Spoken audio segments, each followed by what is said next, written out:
Hello, friends. Happy New Year.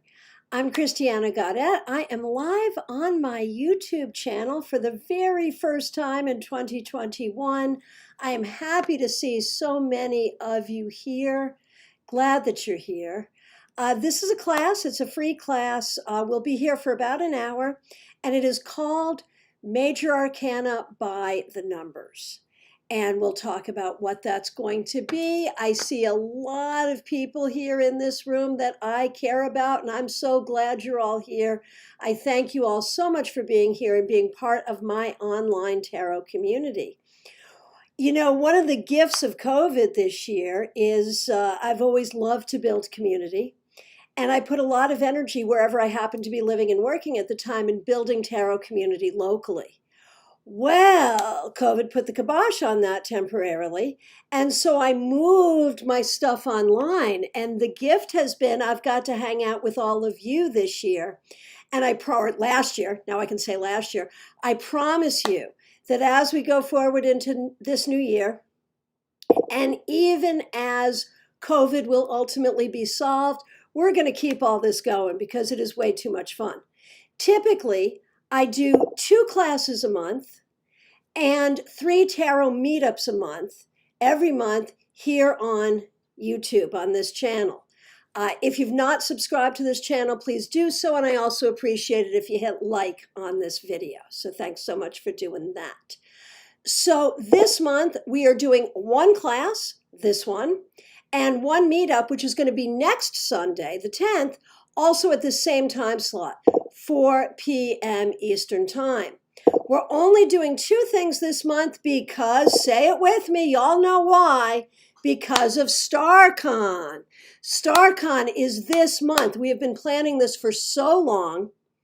It is going to be an annual tarot conference.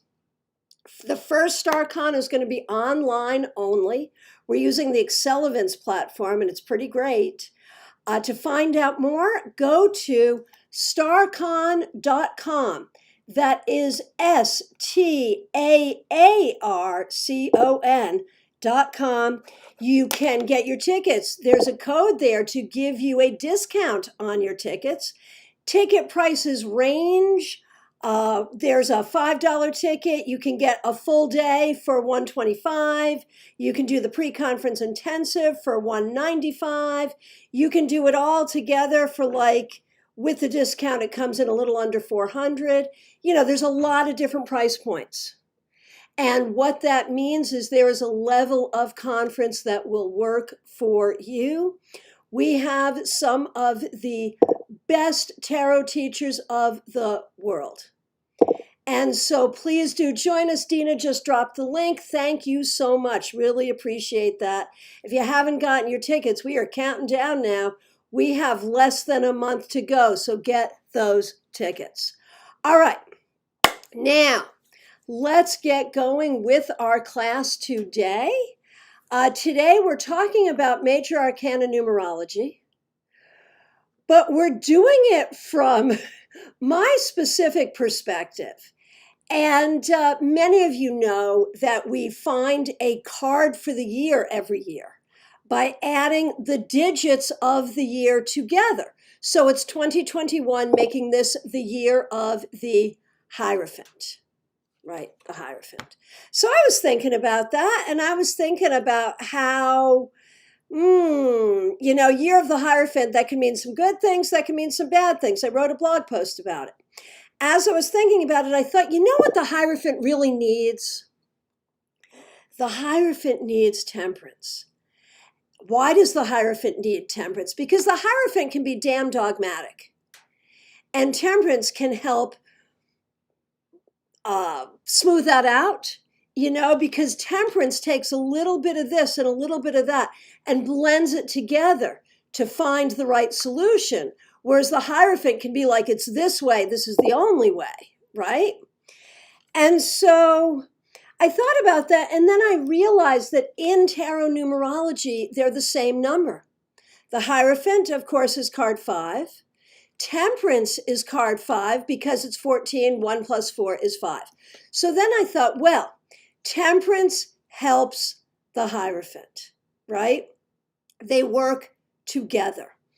And so today I wanted to play with that idea, the idea that the cards help each other and work together.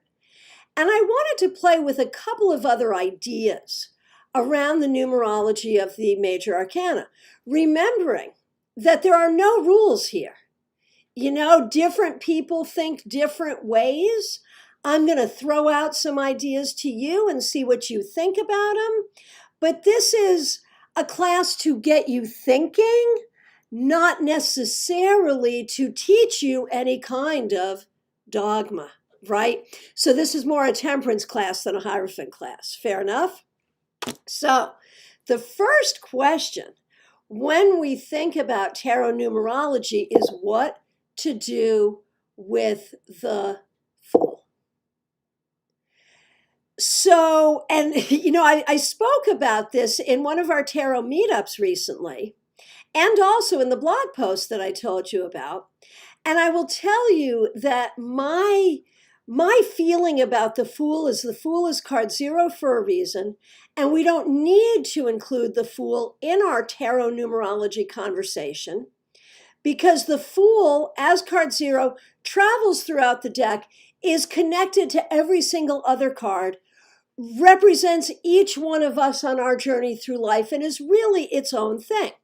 Now, some of you know that we've been doing a podcast called StarCast in celebration of StarCon. And I had a conversation with Mary Greer recently, which was a great episode. If you haven't seen it, you can watch the video here on YouTube, STAARCAST. Go ahead and subscribe to that. And Mary Greer uses the idea of making the Fool card 22, which, by the way, A.E. Waite did. When he writes about it, he writes about the Fool as the last card, card 22, which puts the Fool with the Emperor and Death. And so, of course, talking to Mary Greer about this, and I don't think this was part of the podcast. I think we were talking about it afterwards. We chatted for a few moments. And I'm thinking, well, gee, if Mary K. Greer puts the Fool with the Emperor and Death, then should I as well?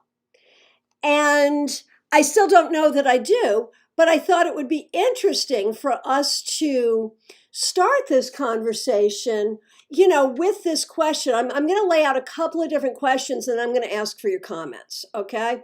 So one of the questions is, do you like the Fool with the Emperor and Death? And do you feel like there's value there? Or do you feel like the Fool is separate from that? That's one question. Now, another question about tarot numerology, and this came up actually was Pamela, and I think you're here today, Pamela. I'm glad you are.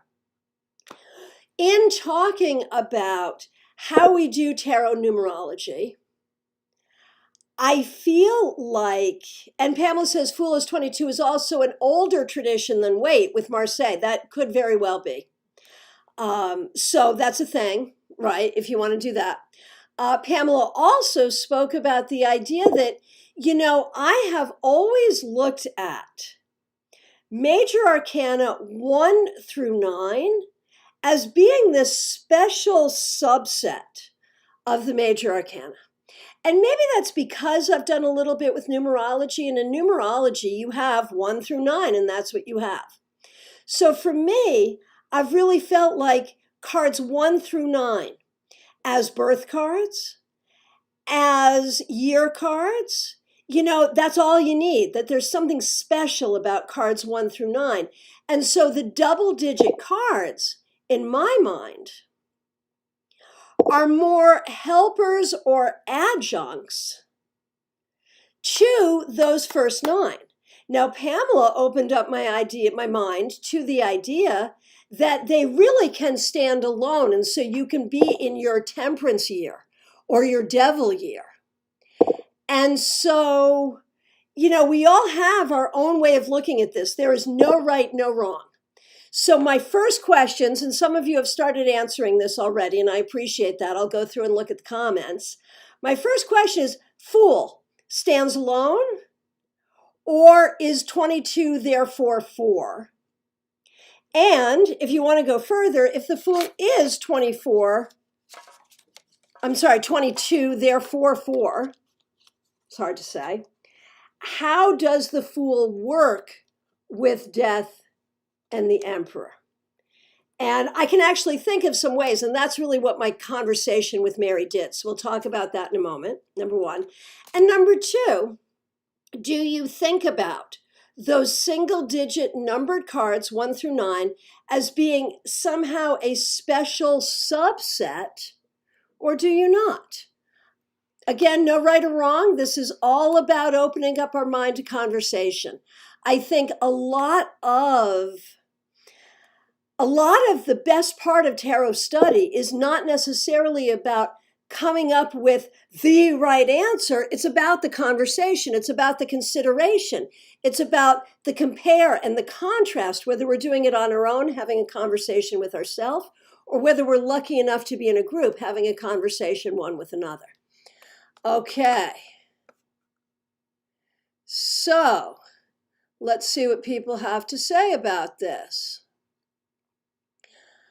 Okay, so Neil intuitively thinks about it as separate. Dave feels like the Fool is everyman. I love that. The protagonist in the drama that is the Major Arcana. I see it that way too. I have to say, when I was a kid, my mother was an actor, and she played good deeds in a production of Everyman. So I've always been like really drawn to that concept, I think. Okay. Melanie, the Fool is the wayfaring stranger, the chaos element in the medieval church history with the January festival. Right. Mystics Haven, Fool makes more sense as standalone to me. Dina, the journey is continually starting over. Fool, Emperor, Death seem like pillars along the journey, which begins again. Makes sense, absolutely. Karina, I can see the Fool as a shadow card for the other two high powerful figures, meaning I think probably Death and the Emperor, right? Mercedes, to me, the Fool is 0 should be separate. It reflects the start of the journey with a new incantation and with a new incarnation with no memory of previous lifetimes. It's the new page in the life book. Very beautiful. Sally Larkin, so nice to see you and glad to see you're doing well. I like the Fool as 0. The individual should stand alone almost as a clean slate that is to be built upon with the reading. Unless the Fool lands in an outcome position, then I would view it as 22. Interesting. Marcos, who is Anna? I prefer the Fool as a standalone, but he could also be the breaker or modifier of rules with the Emperor and Death. Yep. Marion, I love Marion's logic. Well, if the Fool is 22, why not number it 22 instead of 0? That's my girl. Yep. There we go. Kren, nice to see you here. For me, the Fool is the beginning and the end, the wisest how we live life. Pamela, I often use the full spectrum, but I do look at the energies that work with it. For instance, mine is 11 Justice this year. I do look at 2 as well, but 11 is the primary. I also look at Strength. Gotcha. Right. Mystics Haven, 1 through 9 is more about the external physical life, and 10 through 21 more about the internal spiritual life. That is a great way to put it. Dorothy, I see the Fool as standalone, and Cynthia, I like the Fool alone. Pamela, I like to look at the Fool as separate. I like to look at 3 sets of 7. Yes, I do that one too. Absolutely. And meanings of those groupings. Absolutely. And that's a whole other class. Maybe we'll do that class in February. That's a good one. I like that one too. Okay. So good stuff. Good stuff. So now let's take a look then.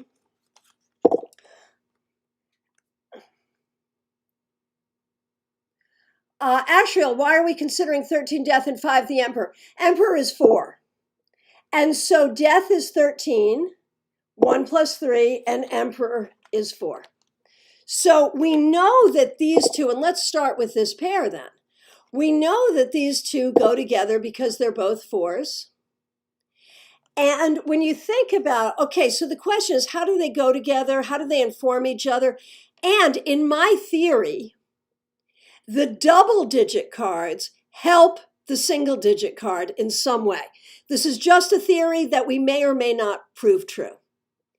So if we look at how they go together, you know, I I can see it as a couple of things. I can see it as the peaceful transition of power in a democratic society. Look at these two cards together. Couldn't they talk about that? Because if the emperor is our political leadership, then death would say needs to be changed from time to time. Also, term limits, right? When we look at the emperor as stability, death is so interesting, right? As card 4, and 4 is the number of stability by anyone's measure, right? And you think about death, well, death is about change, but the only constant is change. And so, if we look at how death helps the emperor, I would say that death helps the emperor change, because if you're stable, you can get stuck. And death would keep the emperor from getting stuck. So if you have comments about any of these things, go ahead and label them, because we're going to move pretty quickly. So label the cards you're talking about, so that we can see it.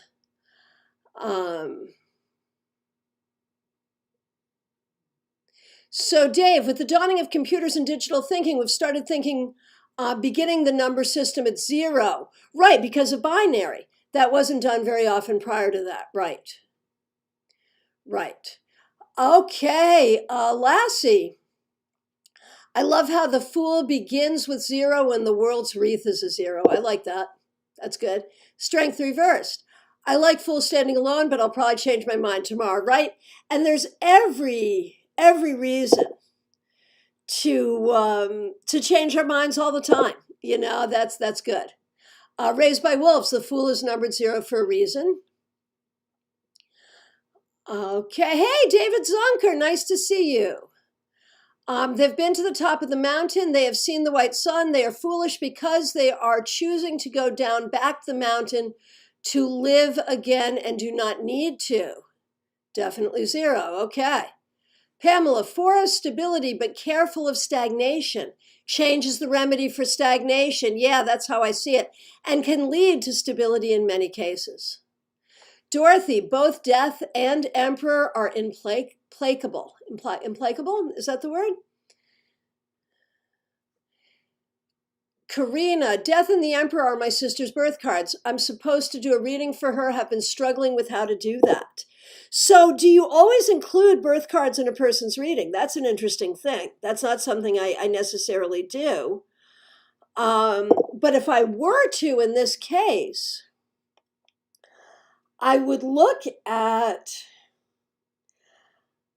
how do each of these cards, Lacey, thank you, Lacey. I appreciate that. I would look at how do each of these inform her personality? How do each of these serve as tools in her life that could help her? That's what I'd do with that.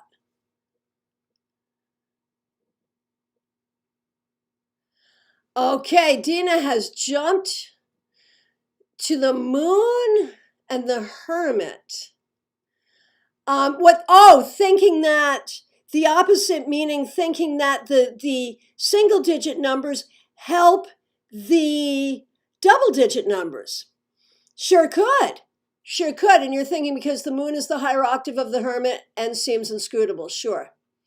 Dave, the Fool in his simplicity is a blank slate that can be written upon by the subsequent card. Sure. Cynthia, if the Fool is number 22, that will be a master number, a great number in numerology for big changes. And that's an interesting question. Because, do we even think about master numbers in tarot? If we're dealing with a deck where card 11, another master number, is justice or strength, do we see that as significant? Is that something we do? I don't know. Does anyone do that? Do you see card 11, whether strength or justice, as something more special because of its number? Okay, Marion, death and emperor. In traditional astrology, both Scorpio and Aries have Mars. Oh, good. Mars is their planetary ruler is another connection. Death, Scorpio, Emperor, Aries. Well done. Very good. Martha, death reminds the Emperor that worldly power has limits. Woo! Love it. Okay, Pamela, if I do 22 equals 4, then perhaps the fool seeks out on the journey of change, seeking change but gains structure. So one thing Mary Greer said to me is the idea of the fool as the jester and the emperor, of course, as the ruler. So these two go together in the court, right? That the jester would naturally entertain the emperor. So that's an interesting thing. So those are some thoughts. So let's move on. Let's move on to Magician, Wheel of Fortune, Sun. What do these three cards have in common? How do they help each other? Do these two higher numbers, double digits, no, let me do it that way. Okay. Do these two double digits help the single digit? Is that not even a thing? Does the single digit help the double digits? Is that not even a thing? How do you see these three cards going together? So for me, I would see the Sun giving the Magician courage and the Wheel of Fortune giving the Magician sort of the idea of how things are repetitive and how things are cyclical. Are those important things for the Magician to know? I don't know. What do you think? How would the Magician inform or help these two higher digit numbers? Well, I mean, the Magician, I think, for me, is all about learning, is all about the use of tools. And so would we see in all of these cards, could we see learning for all of these cards?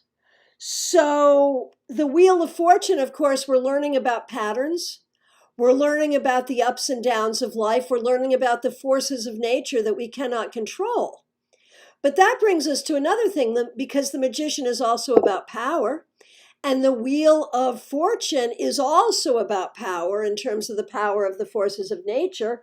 And the Sun, in a way, is also about power, finding our own power. So there's learning and there's power that I see in all three cards. What other thoughts do you have? Marcos, who is Anna? The wheel shows that the Magician's time to shine and succeed comes and goes. Very good.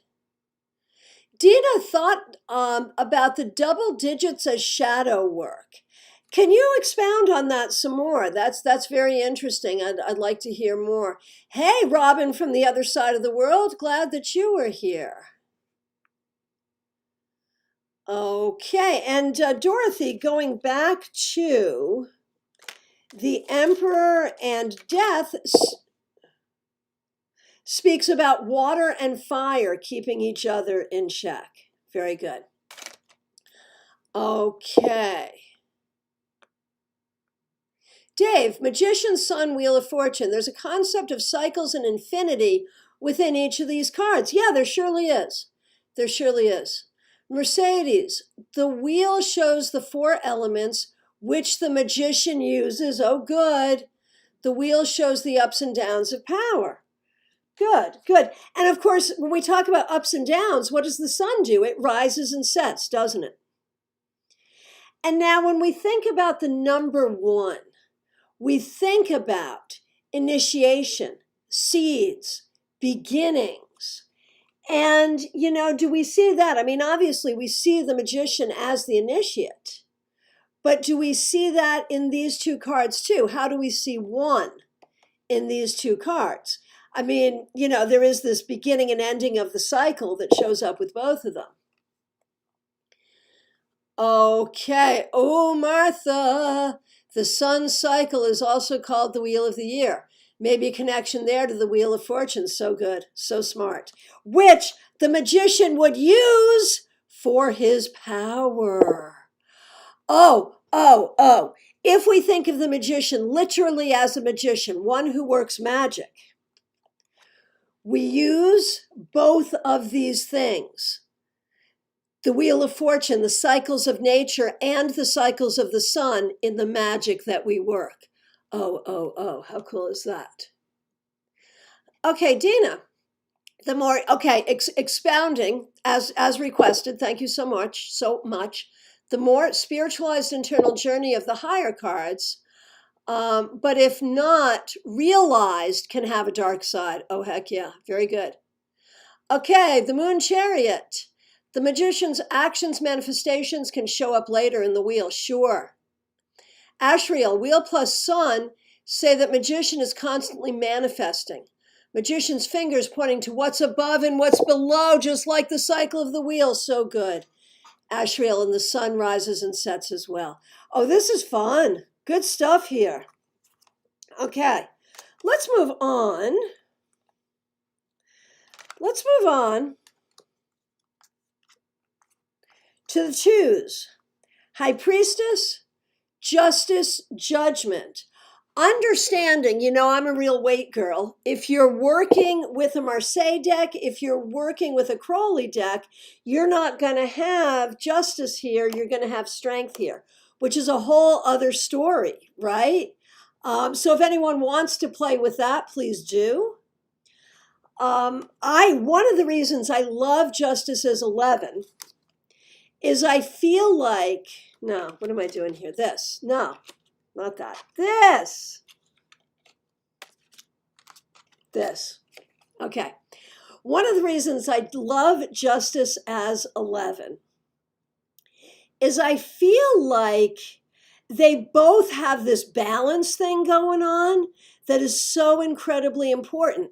So I love Justice as a 2 because of the balance having to do with justice. Cynthia speaking about the magician can enlighten with his secrets, power, and manifestation the word. Sure, absolutely. Okay. So, and we also, I also think about justice and judgment together. This is why I love Justice as 11. I like justice and judgment together because they both have that karmic sense to them. I know a lot of times tarotists will get these two cards mixed up, both because in our court system, you go to see a justice to get judgment, right? They both begin with J. They're both two-syllable words that begin with J. And in some way, they can both deal with karma. Really, though, interpretationally, I see these two words very, very differently one from another. I feel like justice deals with fairness, matters of law, literally appearance in court. And judgment deals with closure, letting go of the past, opening up to new things, awakening to new things. So let's see what we got here. Dina, silence in the High Priestess and justice leads to judgment, horn blowing, and revelations that were hidden. Oh, oh, oh, Dina. So the High Priestess has these secrets. Justice will, sort of see if they're relevant, like we can kind of try the secrets here. And judgment is when they get shown to everyone. Oh, that is beautiful. That is beautiful. Nice little story there. And Cynthia likes justice as 11 because of the pillars, which, again, was a weight thing. Weight, using that Golden Dawn system, made justice 11, and it was his idea to have Pixie draw those pillars, the pillars here being those outer pillars of Solomon's temple. So when we look at, let's see what Marion has to say. Could justice be an earthly manifestation of the high priestess, given the similarities of the cards with the female on both sitting between pillars in front of a veil? Could be. Could be. Absolutely. And then judgment, the conclusion that they reach. Now, if we look at justice and judgment, how do they help the high priestess? So if the high priestess sits between the pillars of mercy and severity, if the high priestess travels into the underworld, if the high priestess travels into the subconscious and knows what is beyond the veil. So that is interesting with judgment. If we see this image of the Christian Judgment Day, where we also get to know what's beyond the veil. And, you know, justice, I've seen, and I want to say it was in Julia Kusha-Watt's, one of her decks, and I can't remember which name, but maybe some other decks too, where we see justice as the goddess Mot in the underworld, weighing the heart of the deceased against a feather to see if they can pass through the underworld. So interestingly, if you look at it like that, all three of these characters literally deal with death and visiting the next world, which is an interesting thing. Okay. Let's see, Ashriel. The HP is intuition, justice, logic of facts equals, ooh, very good, judgment, the decision. Putting those two things together. That is so good. That is so good. The Moon Chariot. Justice has the wisdom of the high priestess. Very good. Claire, judgment and justice, the decision process and the outcome or verdict of that process. Sure. Absolutely. Absolutely. So those are some interesting thoughts about these three cards. All right. Let us move on to the threes. Was that from the Mythic Tarot? It might have been. It was also, the Mott Tarot. That's what it was. And it might have also been, Chris Walder might have done it in Goddess Tarot, but I can't be sure about that. I know I've seen it a few times. And it's a great idea. I always think about that archetypally now, that, you know, justice and the weighing of the heart. Does your heart weigh as light as a feather? Mercedes, justice and judgment both show the life record for judgment and the lack of balanced justice in the soul's incarnation. Absolutely. Absolutely. Okay. This is our last group of three. After that, we'll be doing just with pairs. And it's the last group of three, and it is three. The Empress, the Hanged Man, and the World. It was the Mott Tarot, exactly, yes. Which is funny, because here I am talking about Mott, and I forgot, but there it is. And Mott is also in Spiral Tarot. Thank you, yes, yes. See, and I use Spiral Tarot all the time, and just went right out of my head. Thank you for that, Dorothy. Yep. So yeah, it's a good story. I like that. All righty. Empress, Hanged Man, the World. So a couple of things that,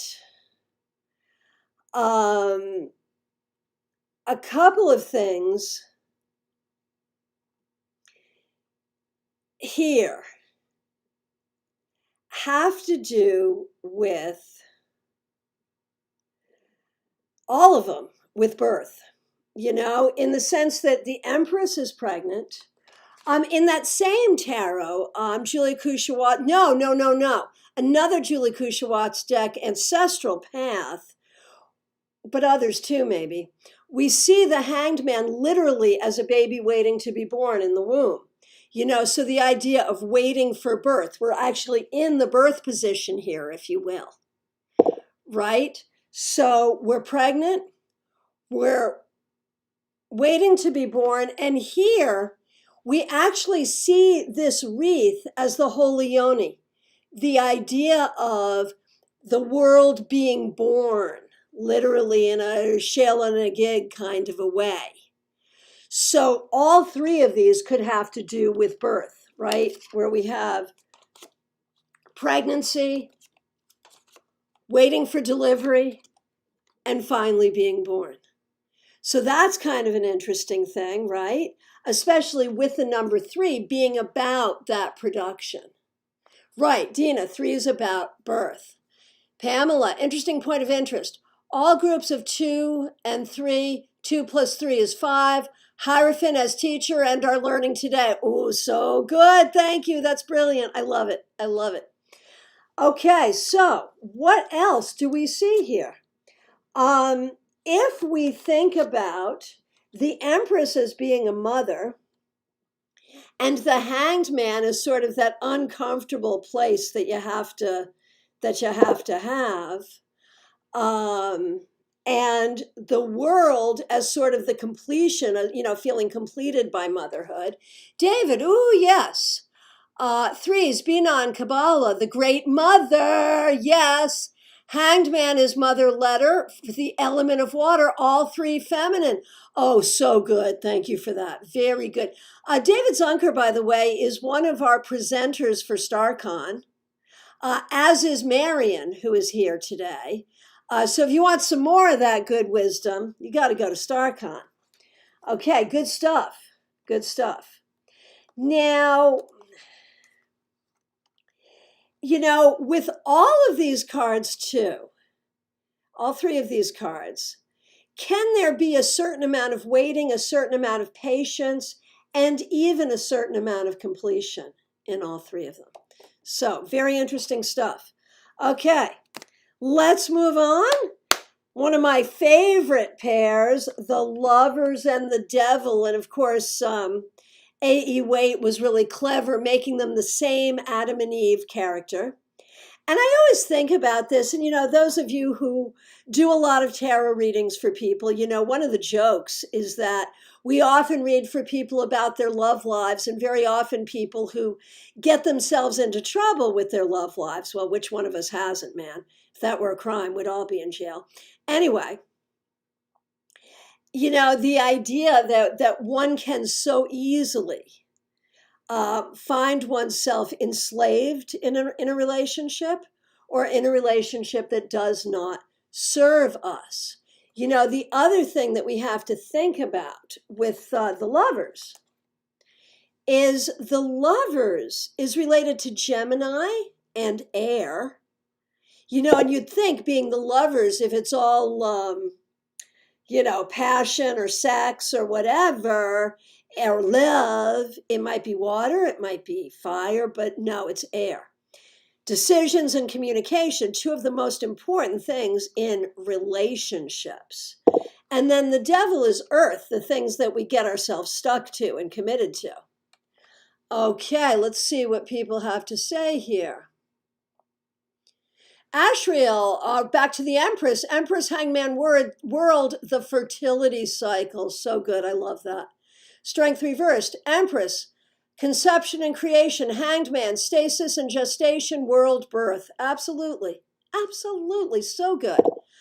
Pamela, Devil and Lovers both have to do with choice.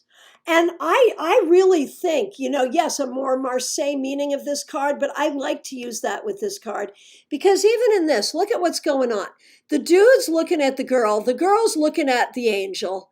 We're making choices here as well. Marion, if people didn't get into trouble with their love life, then tarot readers would go out of business. True enough. True enough. And yet, I'll be the first one to tell you, love can be so unpredictable, right? There's a magic to love that makes it hard to predict at the end of the day. Okay, Dorothy, Lovers always speaks to me of choices too. Resonates with the Devil. Yeah, both of these cards are about choices, without a doubt. Mercedes, I understand the birthing in the 3 cards, but the world I've always seen as the end of a cycle and starting again with the Fool in the next lifetime. So the world can also be attainment. It can be not just the end of your life, but that you've attained something. It can be satisfaction. It can be completion. You can get the world for your graduation, right? You're graduating and now you're going to start something else, which is the same thing as birth, because when you give birth, you have just ended your, if it's your first time having a baby, as you well know, you have just ended your life of selfishness and begun your life of selflessness. So birth fits in right there with that concept. Okay. So we have decisions here. We have the pitfalls of relationships. We have the things we attach ourselves to and what we integrate into our lives. Okay, Dave, an important difference I see between the devil and the lovers is the idea of being chained. The ability to make a choice is a matter of freedom, empowerment. And yet, sometimes with the devil, think about that in this image. The chains around their neck are loose, their hands are free. This is still a choice. They could walk away from this at any time, and they don't. So I would say there's choice in both cases. And, it's not to say that the devil is always a bad choice. Sometimes the devil is exactly the right choice, but you better know what you're getting into. Oh, here's a good one, Claire. The devil would be active in sexual attraction, and the lovers are the next step in most cultures. Pretty good. Pamela, world is like a rebirth, learned lessons, and re-enter into the world. Nice. Ashriel Knight, lovers and devil. Love is a double-edged sword. The one could be your future enemy. Yes, 100%. Pamela, back to the world, like being born again in a way because the lessons learned and re-enter to apply the new knowledge. The moon chariot, devil can be self-imposed chains. Absolutely. Absolutely. And the other thing, when you do that 3 by 3 of the numbered cards, 7 cards each, the devil is the first card of the last group, which I usually look at as spiritual enlightenment, making the devil the gatekeeper of spiritual enlightenment. An interesting thing. And in a way, part of spiritual enlightenment is learning how to love ourselves, how to love one another, the idea that God is love. So in a way, both of these cards deal with very difficult lessons of enlightenment. Okay. Here's a one. Pamela, devil, right. Often chains depicted as not actually closed. Exactly. You can walk away. It is a choice. It is a choice. And for me, going back to the whole thing about birth with the previous cards, when I became a mother, when I was pregnant, the devil was the card that kept coming up for me. And it was this very clear reminder that I was choosing to enslave yourself because, frankly, when you have kids, you are a slave in a lot of ways. It was my choice. It was a good choice, but there it is. Cynthia, the devil, decisions with the mind, the lovers, decisions with the heart. So, yes. However, when you look at it elementally, that's an interesting thing because the lovers is air. So there's definitely, the brain is in there. And the devil is earth. So it's also, decisions motivated by something physical, be that greed, be that addiction, be that lust. So that's part of it too. Karina, an unhelpful reminder. You know what, though? For me, it was probably very helpful. I was a wild child and needed to settle down some. Jenna Hall, nice to see you here. Reminds me of learned helplessness to a certain extent. These cards are difficult not to interpret as a toxic union. So often, and that's the thing, a lot of modern tarotists want to interpret the lovers as like, oh, you're meant to be together. This is a great relationship. Not always. Not always. Mercedes, the devil has the umbilical cord as the chains to your kids. They will never leave a mother's heart. Absolutely. 100%. 100%. Okay. let's see what we can see about the Chariot and the Tower. So, and this is where like my idea, like going back to these two, how does the devil help the lovers? Maybe by understanding what the nature of commitment is. Maybe by understanding what the nature of a bad commitment or what the outcome of a bad commitment would be. Martha Smith, the lovers feel more like an equal partnership to me. With the devil, one side partner has more power. Right. So here's where my theory that the double digits help the single digits may break apart unless you can save me. I have not yet been able to figure out how the Tower helps the Chariot. So the Chariot is such an interesting card. Oh, okay, Moon Chariot, there you go. Moon Chariot just did this. Chariot Tower, mastery through change. Right, and with the Chariot, of course, we have the opposites. It's this idea of opposites in union, pulling together to get somewhere. And so change is definitely necessary when you talk about uniting opposites. So I think, too, the Tower can be the motivation for the Chariot. You know, the Chariot can be get off your ass and get moving. And the lightning struck Tower can be what knocks you off your ass to get you moving. So there's another one. Now, does the Chariot help the Tower in any way? The Chariot could be the hero coming to rescue all the people in the Tower, certainly. But what else? Dorothy, if you don't control the opposing forces of the Chariot, then the Tower is going to fall. Very good. Pamela, Tower and Chariot are about order and chaos. Makes sense? Absolutely. Absolutely. Robin, Tower and Chariot, moving away in a big way. You know that's true. In each card, there is forward motion. One is more comfortable than the other. But in each card, that forward motion is going to happen. That's absolutely true. Absolutely. Very good. Now, you know, if I put both of these together in a reading, I would literally say, maybe don't drive today. You know, and so if you look at this in a very mundane way, the Chariot, of course, is the car around which our society is built. And the Tower is the devastation that can come from a car accident, the financial devastation that can come from just trying to keep a car on the road, and the planetary devastation of the fossil fuel industry. So you could do that too.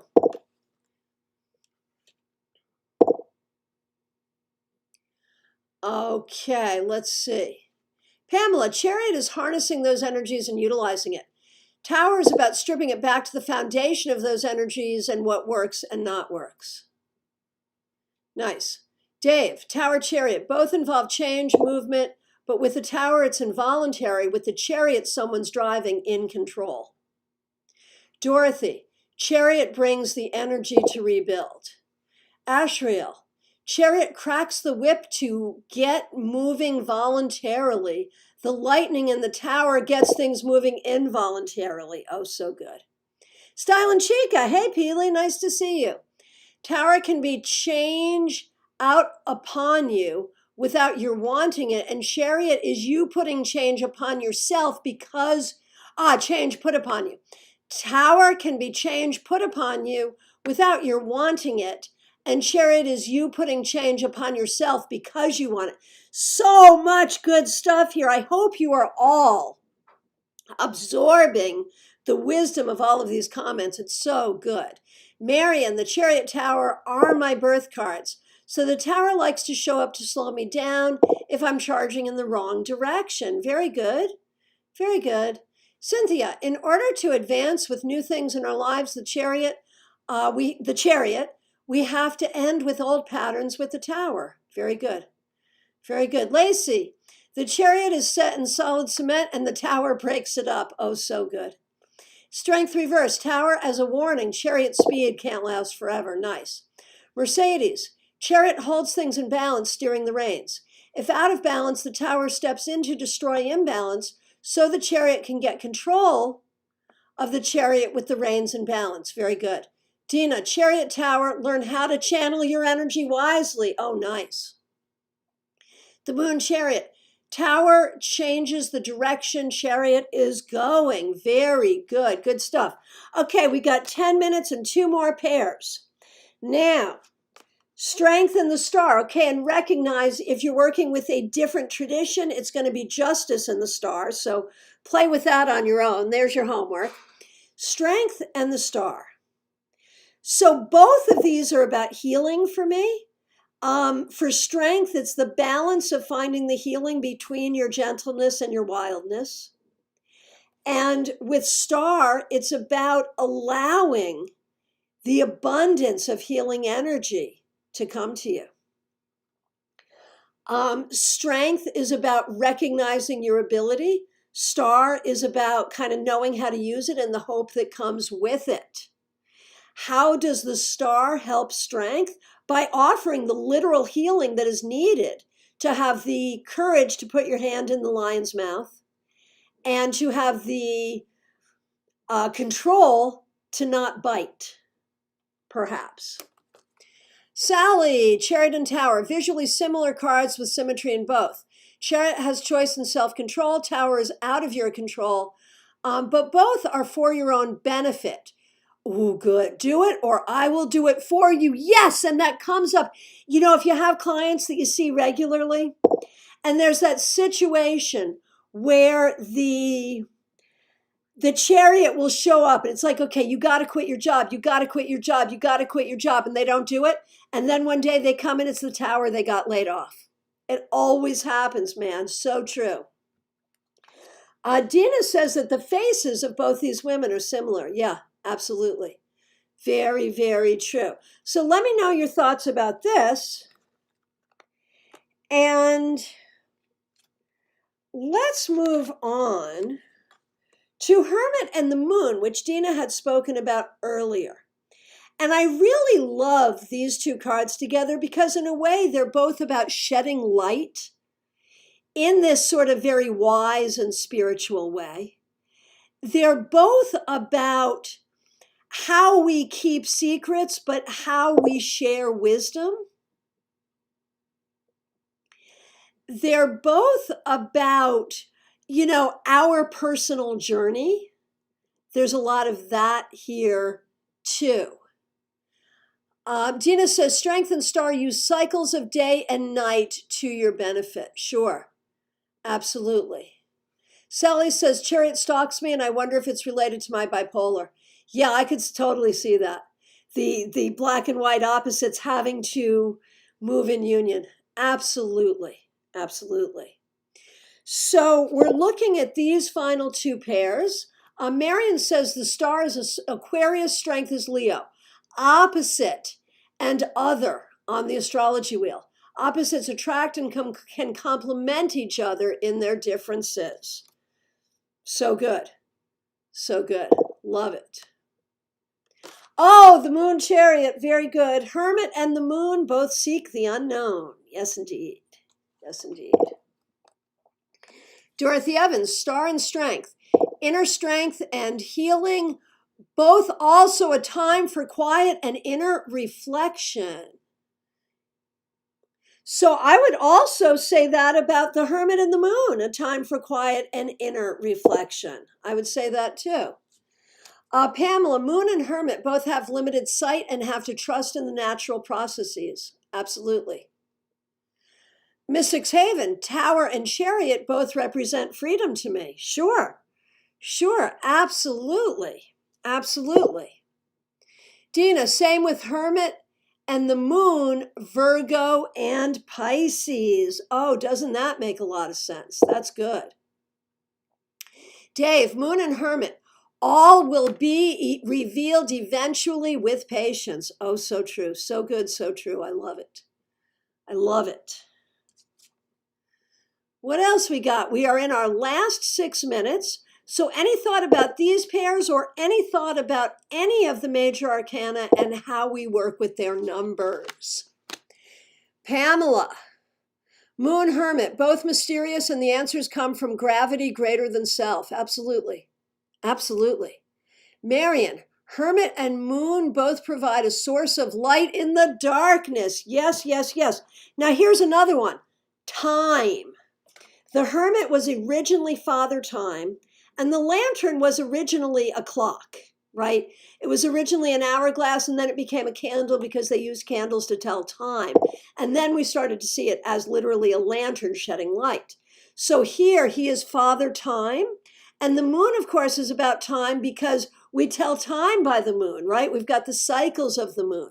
So there is a sense of time and the passage of time in each of these cards.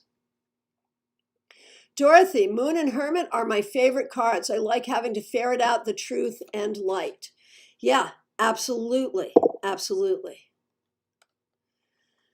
The Moon Chariot. Hermit, go within for answers. Moon, trust your intuition. Sally, eyes need to adjust to see well in the moonlight as the Hermit takes time to see clarity. 100%. Very good. Pamela, if going on aspect of time, I would add the element of cycles. Sure. Totally. Totally.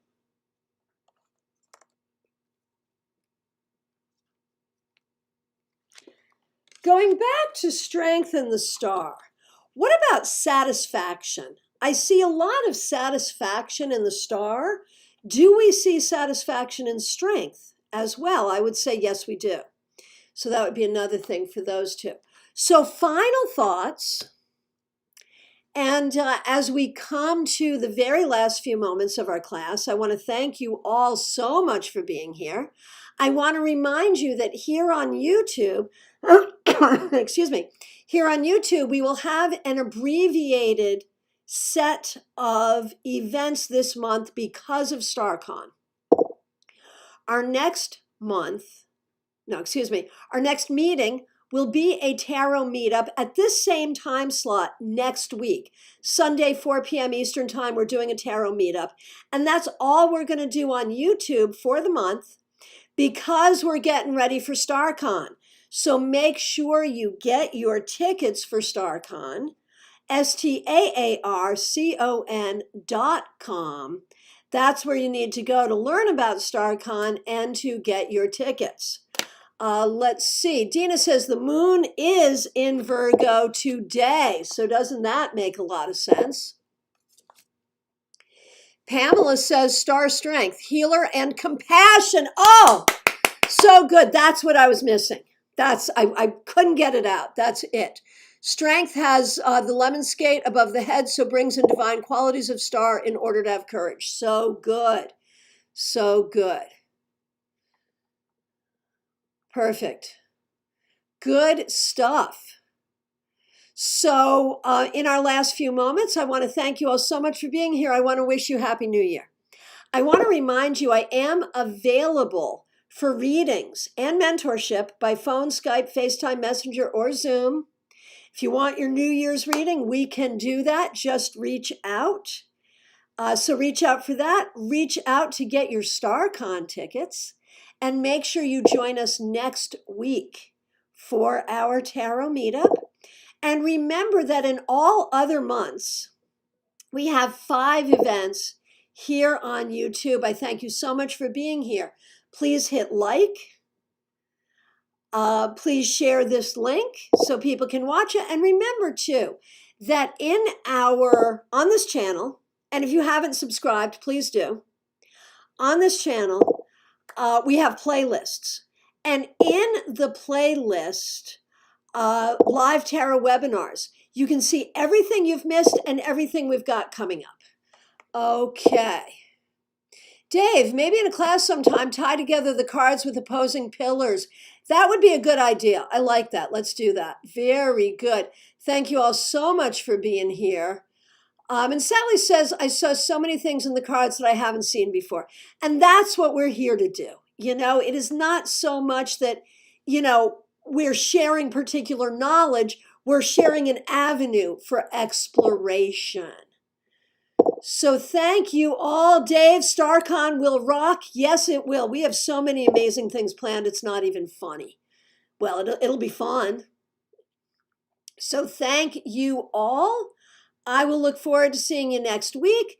Again, reach out. Feel free to reach out to me. My website is tarotbychristiana.com. You can schedule directly on my website. You can email me from my website. You can also find me on Facebook and on Instagram and Twitter, Christiana Tarot on Instagram and Twitter. I'll look forward to seeing you all really soon. Happy New Year. Thank you all so much.